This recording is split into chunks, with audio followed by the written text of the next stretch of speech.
আমি আজ একটা নতুন ভিডিও এনেছি। এই নতুন ভিডিও হচ্ছে ধাঁধার ভিডিও। এই গাড়ির মধ্যে একটা অন্য একটা জিনিস লুকানো আছে, সেটাকে খুঁজে বার করুন। আপনার সময় 10 সেকেন্ড। 1 2 3 4 5 6 7 8 9 10। আপনি যদি পেরে থাকেন তাহলে এই দেখুন, এইটা হলো লুকানো আর যদি আপনারা লাইক সাবস্ক্রাইব না করে থাকেন তাহলে তাড়াতাড়ি করে নেন। প্রশ্ন নম্বর 2। এবার এই সব কটা ছাগলের মধ্যে একটা অন্য প্রাণী লুকিয়ে আছে। প্রাণীটাকে খুঁজে বার করার জন্য আপনার 10 সেকেন্ড সময় শুরু।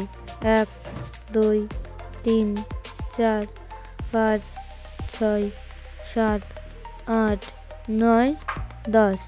যদি বেড়ে থাকেন তাহলে হচ্ছে এই যে, যদি বেড়ে থাকেন তাহলে আপনারা কমেন্ট করবেন। যদি না পেরে থাকেন তাহলে বলবেন নতুন ভিডিও আনার জন্য। Thanks for watching.